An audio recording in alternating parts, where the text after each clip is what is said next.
Hi, I'm Andy, And I'm Beatrice. and today we're going to take you to Mount Douglas Creek. Found in the district of Saanich, which lies on the ancestral and traditional territories of the Lekwungen peoples.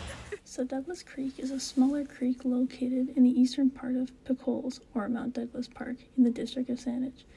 It is a part of the larger Douglas Creek watershed, which encompasses most of Picoles and the surrounding Gordon Head area. Much of Douglas Creek has been diverted into storm drains, and only the last stretch of the creek is visible above ground in the form of a stream in Mount Douglas Park.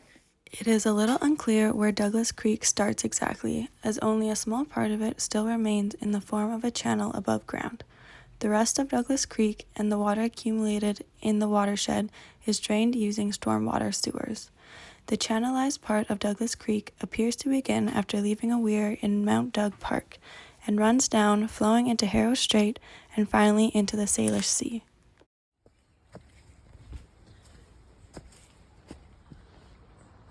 The ocean.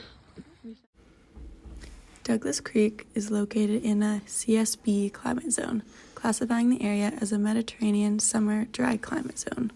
This type of climate zone is characterized by a pronounced summer drought with the majority of precipitation falling during the winter.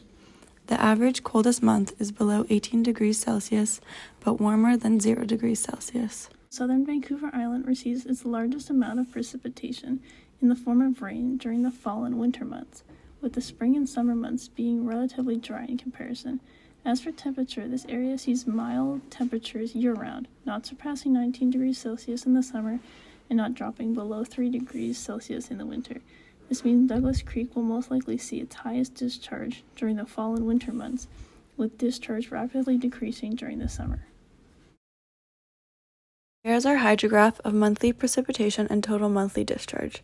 This area receives the majority of its precipitation in the winter months, correlating with very high rates of discharge during these months. The summer months receive very little precipitation, with very little discharge. The part of Douglas Creek that is still above ground is found at the base of a small ravine with a flat base. The flat topography of the base of the ravine causes the stream to meander. Our first feature is a cut bank. An undercut bank is an eroded, steep, concave bank that's formed on the outer bend of a stream. The bank rises vertically and can even create an overhang over the stream. Undercut banks form in the outer bends of streams where stream velocity is highest. With a higher velocity, the stream has more energy and slowly erodes the bank, transporting sediment and material further downstream.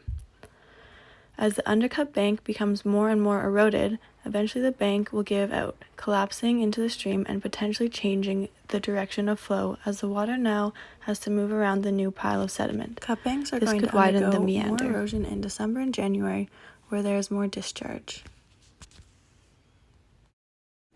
Our second feature is the meander. A meander is a winding bend in the stream. Meanders form over time as the faster flowing water erodes sediment around the outer bend of the stream and deposits the sediment further downstream in the inner bends. As the meander forms through erosion and deposition of the stream's banks, the stream moves sideways without actually changing its size. During times when stream discharge is at its highest, that's when the stream will do most of its work and increase the exaggeration of the meanders, with more erosion along the outer bends and deposition along the inner bends. Our final feature is a point bar. A point bar is a deposit of sediment that is usually found on the inside bend of a meander. As the water comes around the inside bend of a meander, its velocity decreases, decreasing its energy and its competence. The stream starts to then deposit sediment along the inner bend, and over time the sediment accumulates to create a point bar. As the point bar grows, this forces Douglas Creek's meanders to become more exaggerated, widening over the base of the ravine. Point bars become more prominent during spring and summer months when stream discharge is lower. Our visit to Douglas Creek showed us how even little creeks can be greatly affected by topographic geography and seasonal discharge. The steep gradient of the ravine defines the creek's meandering form, and seasonal discharge extenuates its features. In months of high discharge, the higher velocity flow erodes cut banks along its edges on the outer sides of the meanders, and in low discharge months, point bars become more prominent as more deposition of sediments on the inner channel occurs. Vlogs like this one are an innovative way to present scientific research and spread it to the larger community. They allow people of all ages and abilities to have access to new research projects and the latest scientific discoveries, lessening the divide between those in academia and those not. The language used and the explanations in these vlogs also allow scientific research to be more accessible.